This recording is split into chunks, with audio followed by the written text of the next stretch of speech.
အားလုံးပဲမင်္ဂလာပါအွန်လိုင်းအဘိဓမ္မာသင်တန်းမှကြိုဆိုပါရစေဦးစင်းကဥခေမာတီတီပါသင်တန်းမစတင်မီတရားဤမူလအပိုင်းရှင်အစစ်ဖြစ်တော်မူသောသုံးလောကထွတ်ထားရှင်တော်ဗုဒ္ဓမြတ်စွာဘုရားအားရှိခိုးဥချကြောပါ၏အရှင်ဘုရားရူပဝါစရာစိတ်15ပါး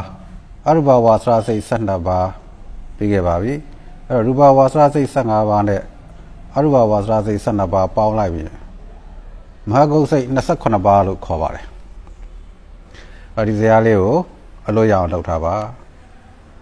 ဒါမှရည်တွက်တတ်မှာဖြစ်ပါတယ်ရူပဝါစရစိတ်ကိုရူပစိတ်လို့တို့ကောက်ပြောမယ်အရူပဝါစရစိတ်ကိုအရူပစိတ်လို့တို့ကောက်ပြောပါမယ်မဟာဂုတ်ရဲ့အဓိပ္ပာယ်ကမဟာကတမဟာဆိုတာမြတ်တာမြတ်ဒီရဲ့ဖြစ်သူကတဆိုတာရောက်သောစိတ်မြတ်တဲ့စိတ်မဟာဂုတ်စိတ်ဆိုတာမြတ်တဲ့စိတ်ရူပစိတ်15ပါးနဲ့အရူပစိတ်12ပါးပေါင်း28ပါးကိုမဟာဂုတ်စိတ်လို့ခေါ်တယ်မြတ်တဲ့ဇံရပုဂ္ဂိုလ်တွေမှာဖြစ်မဲ့စိတ်နောက်တော့အရူပစိတ်တွေကိုအရူပဝါစရစိတ်တွေကိုပစ္စမဇံထဲမှာထည့်သွင်းပြီးတော့ရည်တွက်ပါတယ်ဥပက္ခဧကဂရဇံအင်္ဂါ2ပါးရှိတဲ့အတွက်ကြောင့်မလို့သူ့ကို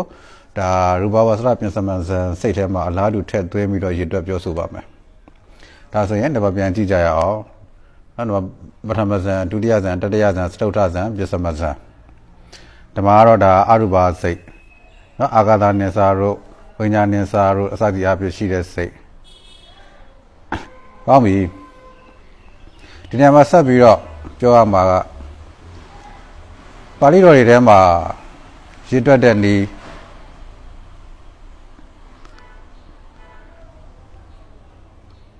သုတ္တံပါဠိတော်များ၌စတုကနည်းဖြစ်ပြလေးပြထားရှိပါတယ်ရှေးဥစွာပထမဇန်သမာဓိရမယ်ပြီးဒုတိယဇန်ရမယ်ပြီးတတိယဇန်ရမယ်ပြီးစတုတ္ထဇန်ရမယ်အဲ့လို၄မျိုးနဲ့ပြပါရည်တွက်ပါတယ်အဲ့သူတို့ပြဆိုသွားတဲ့၄ခုနဲ့ရည်တွက်တဲ့နည်းကဘာကွာသွားလဲလို့မင်းအခုဒီမှာပြဆိုခဲ့တဲ့နည်းကတော့ပစ္စမဇန်၅ခုနဲ့ရည်တွက်တဲ့နည်းပထမဇန်ဒုတိယဇန်တတိယဇန်စတုတ္ထဇန်ပစ္စမဇန်၅ခုနဲ့ရည်တွက်တဲ့နည်းနဲ့ပြဆိုခဲ့အဲ့ဘာတွေကွာသွားလဲလို့မင်းဒီမှာဝိတက်နဲ့ဝိစာရပထမဇန်မှာဝိတက်နဲ့ဝိစာရရှိတယ်ဇန်အင်္ဂါ၅ပါးရှိတယ်အဲ့ဒါအတူတူပါပဲအဲ့၅ခုရည်တွက်တဲ့နည်းမှာဆိုရင်ပထမဦးဆုံးဝိတက်ကိုအရင်ဖြုတ်ကြမယ်ပြီးမှတခါဝိစာရကိုဖြုတ်မယ်အဲ့တော့တစ်စင်ချင်းစီဖြုတ်သွားပါတယ်၄ခုကိုရည်တွက်တဲ့နည်းကြတော့ဝိတက်နဲ့ဝိစာရကိုတခါတည်းပေါင်းပြီးတော့ဖြုတ်လိုက်တယ်ဒါကြောင့်မလို့၄ခုကိုရည်တွက်တဲ့နည်းမှာပြဆိုထားတဲ့ဒုတိယဇန်ဟာ၅ခုရည်တွက်တဲ့နည်းမှာပြဆိုတဲ့တတိယဇန်နဲ့သွားညီပါတယ်အဲ့ဒါကွာခြားမှုရှိပါတယ်ဒါကြောင့်မလို့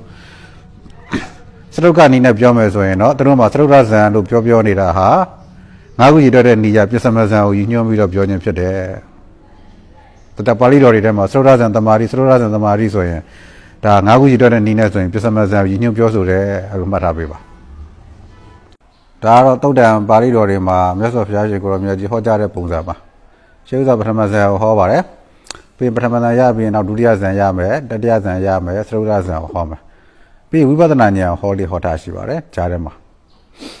ပြီးတော့အဘိညာဉ်လို့ခေါ်တဲ့တကိုးတွေကိုဟောပါတယ်မနောမယအိဋ္ဌိမနောမယိဋ္ဌိတို့အိဋ္ဌိဝိဒအဘိညာဉ်ဖန်ဆင်းနိုင်တဲ့အဘိညာဉ်ရေရှုမှုပြန်နိုင်တဲ့အဘိညာဉ်နော်ကိုယ်ခွဲလုံနိုင်တဲ့အဘိညာဉ်နှစ်ကိုယ်ခွဲသုံးကိုယ်ခွဲစသည်အပြင်အဘိညာဉ်ဒိဗ္ဗသောတနတ်ရဲ့နားလိုမျိုးပဲအတန်တွေကိုကြားနိုင်တဲ့အဘိညာဉ်စေတောပရိယသူများရဲ့စိတ်တွေကိုသိနိုင်တဲ့အဘိညာဉ်ရှိဘဝနောက်ဘဝတွေကိုမြင်နိုင်တဲ့အဘိညာဉ်နတ်မျက်စိလိုမျိုးအဘိညာဉ်အဲ့လိုမျိုးအဘိညာဉ်စကားတွေကိုဟောတယ်ပြီးွားမှဒါမဉ္ဇဉ်ပုံဉ္ဇဉ်တွေကိုပြပါမယ်ဒါကမြတ်စွာဘုရားရှင်ခေါ်ကြားတဲ့ပုံစံပါအဲ့ကကြဒီမှာစတုတ္ထဇန်လို့ဒီမှာပြတဲ့အခါမှာဒါ၄ခုရည်တွက်တဲ့နည်းနဲ့ပြဆိုတယ်လို့မှတ်ထားပေးပါ၅ခုရည်တွက်တဲ့နည်းနဲ့ဆိုရင်တော့ပစ္စမဇန်ကိုပြောတာဖြစ်ပါတယ်ဟောဒီမှာတကူဖန်ဆင်းတဲ့စိတ်အဘိညာဉ်ရသွားတဲ့အခါမှာတကူတွေကိုဖန်ဆင်းနိုင်တယ်မြေရှိုးနိုင်တယ်မူးပြန့်နိုင်တယ်သူများစိတ်တွေကိုသိနိုင်တယ်ရေပေါ်မှာလမ်းလျှောက်နိုင်တယ်ကောင်းကင်ပြန့်နိုင်တယ်အဲ့ဒါတွေကိုဘာနဲ့ဘယ်စိတ်နဲ့လှုပ်တယ်လဲလို့မရင်အဘိညာဉ်စိတ်ဆိုတာဘာလဲလို့မရင်ဟောဒီမှာရူပဝါစရပစ္စမဇန်ကုသိုလ်စိတ်ပုရုဇဉ်ပုဂ္ဂိုလ်ဇန်ရသွားမယ်သောတာပန်တဂရကံအနာကံအဲ့ဒီပုဂ္ဂိုလ်တွေဇန်တွေရထားတယ်တကူကိုဖန်ဆင်းနိုင်တဲ့အဆင့်အတန်းဒီကျင့်ထားတယ်အဘိညာဉ်ကိစ္စတက်အောင်ကျင့်ထားတယ်ဆိုရင်ဒီစိတ်ဖြစ်ပါလိမ့်မယ်ဒါနဲ့တကူဖန်ဆင်းပါတယ်အဘိညာဉ်စိတ်က2ပါးရှိတယ်နော်အဘိညာဉ်တွေနောက်ယဟန္တာပုဂ္ဂိုလ်တွေတကူဖန်ဆင်းမယ်ဆိုရင်တော့ဒီကရူ ရူပဝါစရပြစ္ဆမဇံကရိယာစိတ်နဲ့ဖန်ဆင်းပါတယ်ဒါကြောင့်မလို့တကူဖန်ဆင်းတဲ့စိတ်ဆိုရင်အထူးတခြားလိုက်မရှာဘူးဒီထဲမှာပါနေတဲ့ရူပဝါစရပြစ္ဆမဇံကုသိုလ်နဲ့ရူပဝါစရပြစ္ဆမဇံကရိယာစိတ်နဲ့ဖန်ဆင်းတယ်လို့မှတ်ထားပေးပါဒါကတကူဖန်ဆင်းတဲ့စိတ်ပါအဘိညာဉ်စိတ်လို့ခေါ်ပါတယ်ဒီရိုးတန်းဇံရယုံနဲ့တကူဖန်ဆင်းလို့မရနိုင်သေးဘူးအဲ့ဒီဆိုအထူးတလဲနိုင်နေအောင်လေ့ကျင့်ပြီးတော့မှအဘိညာဉ်ကိစ္စတက်အောင်ကျင့်ထားမှဒီစိတ်ဖြစ်မှာဖြစ်တယ်နောက်တစ်ခုပြောရမှာကစာပေကျမ်းဂန်များမှာတမာပတ်၈ပါးရတယ်တမာပတ်ဝင်စားရတယ်ဇန်တမာပတ်ဆိုပြီးတော့သုံးတဲ့ထဲမှာဇန်တမာပတ်၈ပါးဆိုတဲ့အသုံးများပါတယ်အဲ့တော့ဇန်တမာပတ်၈ပါးဆိုတာတို့ကဘာရေတွက်နီးနဲ့ရေတွက်ခဲ့တာလဲလို့မင်းစတုတ်ကနီးနဲ့ရေတွက်ခဲ့တာပါအဲ့တော့စတုတ်ကနီးနဲ့ရေတွက်ထားမယ်ဆိုရင်ရူပဝါစရဇန်က၄ခုရှိပါမယ်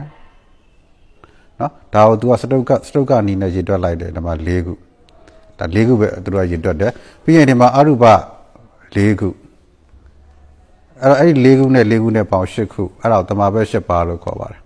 အဲ့ဒီတမာပတ်၈ပါးမှာပုရုဇဉ်သောတာပန်တဂရကံအနာဂံတွေဝင်စားမယ်ဆိုရင်တော့ဒါကုသိုလ်စိတ်တွေနဲ့ဝင်စားပါမယ်ဒါတမာပတ်၈ပါးဖြစ်သွားမယ်၉ပါး